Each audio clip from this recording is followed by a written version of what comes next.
Hello and welcome to 100% marks. आज हम लोग क्लास 7 साइंस के first chapter nutrition in plants का सेकंड पार्ट डिस्कस करने वाले हैं।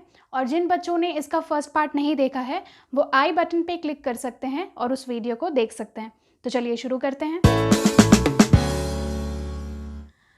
तो फर्स्ट क्वेश्चन में हमें एक एक्टिविटी से प्रूव करना है कि ग्रीन लीव्स में स्टार्च प्रेजेंट होता है।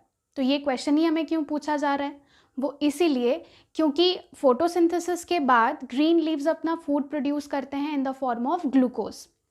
और ग्लूकोज को जब स्टोर किया जाता है तो वो स्टार्च के फॉर्म में स्टोर हो जाता है। अब ये स्टार्च ग्रीन लीव्स में पाया जाता है, लेकिन इस चीज़ को हम एक्टिविटी से कैसे प्रूव करेंगे? तो उसके लिए आपने इस चीज़ को क्लास 6 में भी पढ़ा था, तो यहाँ क्लास 7 में आपको इसको फिर से पढ़ना है। तो इसके लिए आपको एक ग्रीन लीफ लेना है। ग्रीन लीफ को आपको पानी में बॉईल करना है। बॉईल करने के बाद उसको बाहर निकाल के इथेनॉल के सॉल्यूशन में आपको उसको डिप करना है और उसे एक कंटेनर में पानी फिल करके उस अल्कोहल को आपको बॉईल करते जाना है, उस इथेनॉल को आपको बॉईल करना है। इस चीज़ को, इस पूरे सेटअप को हम कहते हैं heating in a water bath. मतलब एक कंटेनर है और कंटेनर के बाहर एक दूसरे कंटेनर में पानी फिल किया हुआ है और आप उसको हीट कर रहे हैं। तो इस पूरे सेटअप को हम वाटर बाथ कहते हैं और इसको हीट करते हैं हम वाटर बाथ में। तो इसके बाद जब आप इस अल्कोहल या इथेनॉल में जब आप ग्रीन लीफ को बॉईल करेंगे तो ग्रीन लीफ का ग्रीन कलर जो कि क्लोरोफिल के वजह से होता है, वो क्लोरोफिल रिमूव हो जाएगा, वो लीफ डिसकलर्ड हो जाएगा। तो जैसे ही उसका ये ग्रीन कलर डिसकलर्ड होने लगे तब आपको इस लीफ को बाहर निकालना है और बहुत ही सावधानी से बाहर निकलना है, क्योंकि ये जो लीफ है वो धीरे धीरे सॉफ्ट हो जाता है और ब्रिटल हो जाता है और वो लीफ टूट सकता है या टियर हो सकता है। तो आपको उसको रोकना होगा। तो इसलिए आपको बहुत सावधानी से इस लीफ को बाहर निकालना है। फिर उसको पानी से वॉश करना है। पानी से वॉश करने के बाद आपको आयोडीन का एक सोल्यूशन लेना होगा। आयोडीन सोल्यूशन एक टाइप का केमिकल होता है जिसका कलर होता है येलोइश ब्राउन कलर। उसका कुछ ड्रॉप्स आपको इस डिसकलर्ड लीफ के ऊपर डालना है। जैसे ही आप इस आयोडीन सोल्यूशन को उसके ऊपर डालेंगे तो उसका कलर चेंज हो जाएगा इनटू ब्लूइश ब्लैक। अगर ब्लूइश ब्लैक कलर नहीं आता है तो आप ये कह सकते हैं कि उस लीफ में स्टार्च प्रेजेंट नहीं है। लेकिन अगर ब्लूइश ब्लैक कलर अपीयर होता है तो इससे हम ये बता पाएंगे कि लीफ में स्टार्च प्रेजेंट है। तो इस तरीके से हम कह सकते हैं कि स्टार्च को टेस्ट करने के लिए हम आयोडीन सोल्यूशन का यूज़ करते हैं, जो कि आयोडीन सोल्यूशन के कलर को चेंज कर देता है इनटू ब्लूइश ब्लैक कलर। तो ब्लूइश ब्लैक कलर अपीयरेंस से ही हम पता कर पाते हैं कि ग्रीन लीव्स में स्टार्च प्रेजेंट होता है। तो इस एक्टिविटी को आप लिखकर इस आंसर को कंप्लीट कर पाएंगे। तो पिछले क्वेश्चन में हम लोगों ने ये देखा कि ग्रीन लीव्स फोटोसिंथेसिस कर पाते हैं और इसको टेस्ट करने के लिए हम लोग स्टार्च टेस्ट कर रहे हैं, जिससे ये पता चल रहा है कि फोटोसिंथेसिस से हमें स्टार्च मिल रहा है जो कि ग्रीन लीव्स में ही स्टोर हो रहा है। ये तो रही ग्रीन लीव्स की बात। लेकिन ऐसे लीव्स का क्या जो कि मल्टीपल कलर्स के होते हैं, जिनको हम वेरीगेटेड लीव्स कहते हैं। इन वेरीगेटेड लीव्स में भी आप सेम स्टार्च टेस्ट परफॉर्म कर सकते हैं और आप ये देखेंगे कि जो ग्रीन पोर्शन होता है इन लीव्स में वो ब्लूइश ब्लैक कलर शो करेंगे जब आप इनमें स्टार्च टेस्ट परफॉर्म करेंगे। और जो दूसरे कलर के पोर्शन हैं इन लीव्स में वो स्टार्च टेस्ट पॉजिटिव शो नहीं करेंगे, वहाँ पर कोई ब्लूइश ब्लैक कलर आपको नहीं दिखेगा। तो इस चीज़ से आपको ये भी समझ लेना पड़ेगा कि जो एरिया क्लोरोफिल कंटेन करता है, मतलब जो एरिया ग्रीन कलर का है लीव्स में, वो ही फोटोसिंथेसिस कर पा रहा है और वो ही स्टार्च प्रोड्यूस कर पा रहा है। इसीलिए स्टार्च टेस्ट वहाँ पॉजिटिव दिख रहा है। और ऐसे एरियाज़ जो कि ग्रीन कलर के नहीं हैं वो फोटोसिंथेसिस भी नहीं कर सकते हैं, क्योंकि उनमें क्लोरोफिल नहीं होता है और हेंस स्टार्च नहीं बना सकते हैं और इसीलिए वो स्टार्च टेस्ट शो भी नहीं कर पाते हैं। तो हम ये प्रूव कर पा रहे हैं कि क्लोरोफिल फोटोसिंथेसिस करने के लिए इम्पॉर्टेंट है। तो इसको आपको एक ऐसी क्वेश्चन भी पूछी जा सकती है जिसमें आपको एक एक्टिविटी के थ्रू पूछा जाए कि आप ये प्रूव करिए कि क्लोरोफिल इम्पॉर्टेंट है फोटोसिंथेसिस के लिए। तो आप ये वेरीगेटेड लीव्स वाली एक्टिविटी वहाँ पर लिख सकेंगे और लिखने से आपका ये आंसर पूरी तरीके से कंप्लीट होगा। नेक्स्ट क्वेश्चन में हम लोगों से ये पूछा जा रहा है कि कार्बन डाइऑक्साइड फोटोसिंथेसिस के लिए ज़रूरी है, इसको हमें एक एक्टिविटी से प्रूव करना है। तो इसके लिए आपको एक ग्लास का कंटेनर लेना है और उसके अंदर आपको फिल करना है कॉस्टिक पोटैश। कॉस्टिक पोटैश को हम पोटेशियम हाइड्रोक्साइड कहते हैं। ये एक ऐसा केमिकल सब्सटेंस है जो कि कार्बन डाइऑक्साइड गैस को आराम से एब्जॉर्ब कर लेता है। तो जैसे ही आप इस कॉस्टिक पोटैश को बॉटल के अंदर डालेंगे तो बॉटल के अंदर प्रेजेंट जितना भी कार्बन डाइऑक्साइड गैस होगा वो उसको एब्जॉर्ब कर लेगा और इसके बाद बॉटल के अंदर ज़रा सी भी कार्बन डाइऑक्साइड गैस नहीं बचेगी। इसके बाद इस बॉटल के अंदर आपको एक प्लांट के लीफ के आधे पोर्शन को फिक्स कर देना है और उस बॉटल को पूरी तरीके से सील कर देना है with the help of a cork. इसके बाद इस प्लांट को विद दैट जार टुगेदर आपको रखना है धूप में कुछ दिनों तक, ताकि वो आराम से धूप के प्रेजेंस में, सनलाइट के प्रेजेंस में फोटोसिंथेसिस कर पाए। और जैसे ही कुछ दिन बीत जाएंगे तो आपको उस लीफ को तोड़ लेना है जो कि उस ग्लास जार के अंदर फिक्स्ड था। फिर आपको उसमें स्टार्च टेस्ट परफॉर्म करना है, जैसे कि हम लोगों ने पहले क्वेश्चन में सीखा था। आप ये देखेंगे कि जो हिस्सा बॉटल के अंदर था वो सिंस कार्बन डाइऑक्साइड उसको नहीं मिल पा रहा था पूरी तरीके से, तो वो फोटोसिंथेसिस नहीं कर पाता है और इसीलिए उसमें कोई स्टार्च प्रोड्यूस नहीं होता है और वो ब्लूइश ब्लैक कलर भी शो नहीं करता है स्टार्च टेस्ट में।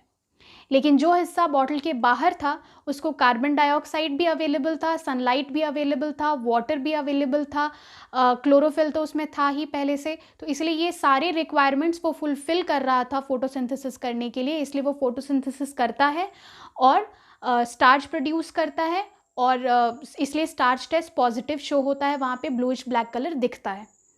तो हम इससे ये प्रूव कर पा रहे हैं कि कार्बन डाइऑक्साइड गैस बहुत ही ज़रूरी है फोटोसिंथेसिस के लिए, अदरवाइज़ आप फोटोसिंथेसिस नहीं कर पाएंगे और इसीलिए स्टार्च टेस्ट भी आपको पॉजिटिव नहीं मिलेगा। नेक्स्ट क्वेश्चन में हमें ये डिस्कस करना है कि लाइट फोटोसिंथेसिस के लिए ज़रूरी है, ये हमें एक एक्टिविटी से प्रूव करना है। तो इसके लिए आपको एक प्लांट लेना है जिसको आपको एक अंधेरे जगह पे रख देना है 3 से 4 दिनों के लिए, ताकि ये पूरी तरीके से डीस्टार्च हो जाए। डीस्टार्च का मतलब है कि इसके बॉडी में प्रेजेंट, इस प्लांट के बॉडी में प्रेजेंट जितना भी ग्लूकोज या स्टार्च जो भी प्रेजेंट है वो पूरे तरीके से प्लांट यूज़ कर ले अपने जितने भी लाइफ प्रोसेस हैं उनको करने के लिए, सारे एक्टिविटीज़ को करने के लिए सारा स्टार्च जब यूज़ कर लेगा और फिर और फोटोसिंथेसिस ये ना कर पाए और स्टार्च प्रोड्यूस ना कर पाए। इसके बाद आपको उस प्लांट को उस अंधेरे प्लेस से निकालकर एक धूप वाले जगह पर रखना है और उसके एक लीफ पर आपको एक ब्लैक कलर की स्ट्रिप लगा देनी है। ब्लैक कलर का स्ट्रिप पेपर का हो सकता है जो कि सनलाइट को जाने से रोकेगा, ताकि उस हिस्से में जिस हिस्से को ये कवर कर रहा है वहाँ पर धूप ना पहुँच सके, लाइट ना पहुँच सके और फोटोसिंथेसिस ना हो सके। तो इस तरीके से आपको इनको कुछ घंटों के लिए, 2 से 6 घंटों के लिए आपको इसको धूप में छोड़ देना है प्लांट को, ताकि ये पूरी तरीके से फोटोसिंथेसिस करे। और फिर आपको उस लीफ को तोड़कर उस पर स्टार्च टेस्ट परफॉर्म करना है जिस पे आपने वो ब्लैक स्ट्रिप लगाई थी।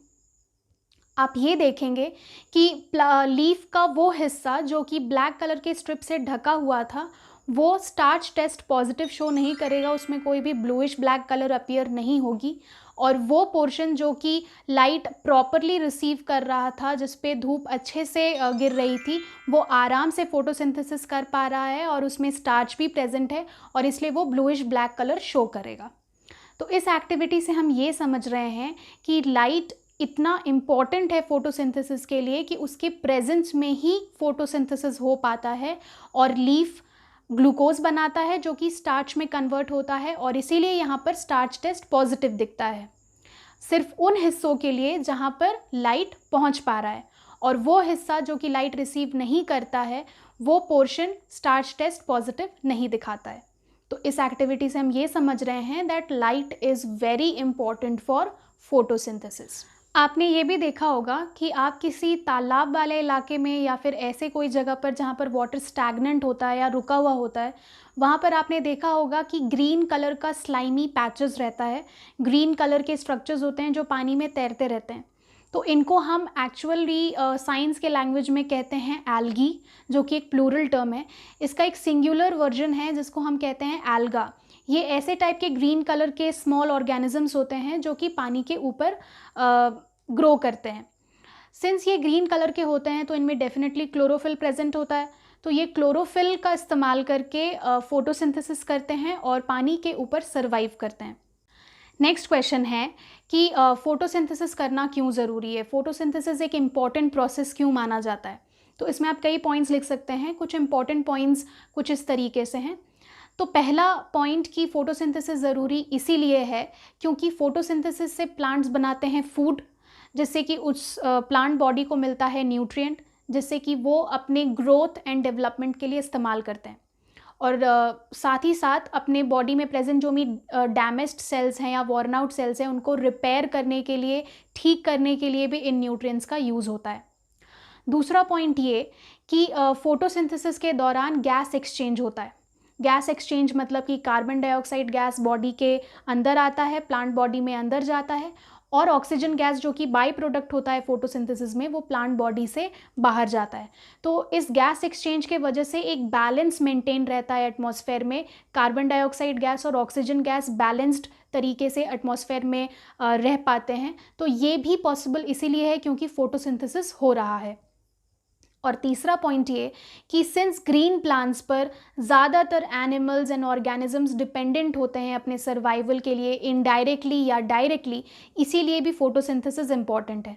क्योंकि अगर फोटोसिंथेसिस नहीं होगा तो ग्रीन प्लांट्स नहीं होंगे, वो ज़िंदा नहीं रहेंगे, और इसीलिए फिर बाकी और कोई भी ऑर्गेनिजम्स ज़िंदा नहीं रह पाएंगे, सर्वाइव नहीं कर पाएंगे। फोटोसिंथेसिस के दौरान बनता है ग्लूकोज, जो कि बाद में कन्वर्ट हो जाता है स्टार्च में। ये ग्लूकोज और स्टार्च एक टाइप के कार्बोहाइड्रेट्स होते हैं। कार्बोहाइड्रेट्स होते हैं एनर्जी गिविंग न्यूट्रिएंट, जिससे कि प्लांट को एनर्जी मिलती है ताकि वो वेरियस एक्टिविटीज़ कर पाता है खुद को ज़िंदा रखने के लिए। लेकिन सिर्फ कार्बोहाइड्रेट से ही प्लांट का काम नहीं चलता, उसे बॉडी बिल्डिंग न्यूट्रिएंट्स की भी ज़रूरत होती है। बॉडी बिल्डिंग न्यूट्रिएंट का एक एग्जाम्पल होता है प्रोटीन, जिससे कि प्लांट नए सेल्स बना सकता है और ग्रो कर सकता है। तो प्लांट के ग्रोथ के लिए उसे प्रोटीन बनाना ज़रूरी है। अब इस प्रोटीन का सबसे इम्पॉर्टेंट कंपोनेंट होता है जिससे कि प्रोटीन बनता है, वो है नाइट्रोजन। अब ये नाइट्रोजन तो एयर में 78% अवेलेबल होता है, लेकिन क्या ये nitrogen gas carbon dioxide gas की तरह स्टोमेटा के थ्रू प्लांट बॉडी में एंटर कर सकता है? नहीं, ऐसा बिल्कुल भी पॉसिबल नहीं है। Nitrogen gas directly plant body में स्टोमेटा के थ्रू एंटर नहीं कर सकता है, जैसे कि कार्बन डाइऑक्साइड एंटर करता है ड्यूरिंग फोटोसिंथेसिस। तो इस नाइट्रोजन गैस को प्लांट बॉडी में हम कैसे ले जाएंगे? इसको ले जाने के लिए, नाइट्रोजन गैस को प्लांट बॉडी में एंटर करने के लिए हमारे पास एक बैक्टीरिया है जिसको हम नाइट्रोजन फिक्सिंग बैक्टीरिया कहते हैं। ये सॉइल में प्रेजेंट होता है और कुछ प्लांट्स के रूट नोड्यूल्स में भी प्रेजेंट होता है, जैसे कि पी प्लांट। और इसके कुछ एग्जाम्पल्स भी हैं, जैसे कि एक एग्जाम्पल है राइजोबियम, जो कि आगे चैप्टर में हम इसके बारे में पढ़ेंगे सिम्बायोटिक प्लांट्स में। तो राइजोबियम या कोई भी नाइट्रोजन फिक्सिंग बैक्टीरिया जो सॉइल में प्रेजेंट होता है, वो इस नाइट्रोजन गैस को कन्वर्ट करता है इनटू नाइट्रोजनस सॉल्ट्स। अब ये नाइट्रोजनस सॉल्ट्स क्या होते हैं? ये ऐसे कंपाउंड्स होते हैं जिनमें नाइट्रोजन प्रेजेंट होता है और ये पानी में भी सोल्यूबल होते हैं। तो जैसे ही कोई भी नाइट्रोजन फिक्सिंग बैक्टीरिया इस गैशियस नाइट्रोजन को कन्वर्ट कर देता है इनटू नाइट्रोजनस सॉल्ट, ये आराम से खुद को पानी में घोल लेते हैं, डिज़ोल्व हो जाते हैं वाटर में, जो कि सॉइल में प्रेजेंट होता है। इस soluble form of nitrogenous salt को कोई भी प्लांट एब्जॉर्ब कर लेता है easily with the help of roots. तो प्लांट का जड़ मदद करता है इनको इस नाइट्रोजनस सॉल्ट को एब्जॉर्ब करने में। और जैसे ही ये नाइट्रोजनस सॉल्ट प्लांट बॉडी में जाते हैं, प्लांट उसको कन्वर्ट कर पाता है इनटू प्रोटीन, जिससे कि बाद में वो नए सेल्स बना सकता है या जो भी पुराने डैमेज्ड सेल्स हैं उनको रिपेयर कर सकता है और अपने आप को ग्रो और डेवलप करने में मदद कर सकता है। तो इस तरीके से ये पहला तरीका है जिससे कि हम नाइट्रोजन फिक्सिंग बैक्टीरिया के मदद से प्रोटीन बनाने में मदद कर सकते हैं या प्रोटीन सिंथेसिस में मदद कर सकते हैं प्लांट को। दूसरा तरीका होता है जो कि फार्मर्स आर्टिफिशियली यूज़ करते हैं बाय गिविंग फर्टिलाइज़र्स। तो फर्टिलाइज़र्स जिनमें नाइट्रोजन कंपाउंड्स या नाइट्रोजनस सॉल्ट्स का कंटेंट ज़्यादा होता है, वैसे फर्टिलाइज़र्स अगर सॉइल में मिक्स किए जाएं आर्टिफिशियली बाय द फार्मर्स, तो फिर उन सॉइल्स में प्रेजेंट होगा ज़्यादा से ज़्यादा नाइट्रोजन, जो कि आराम से प्लांट बॉडी अपने रूट्स के मदद से एब्जॉर्ब कर पाएगा और प्रोटीन बना पाएगा। तो ये दो तरीके हैं जिससे कि प्लांट बॉडी में हम नाइट्रोजन पहुंचा सकते हैं और उस नाइट्रोजन को प्लांट यूज़ कर सकता है इन प्रोटीन सिंथेसिस।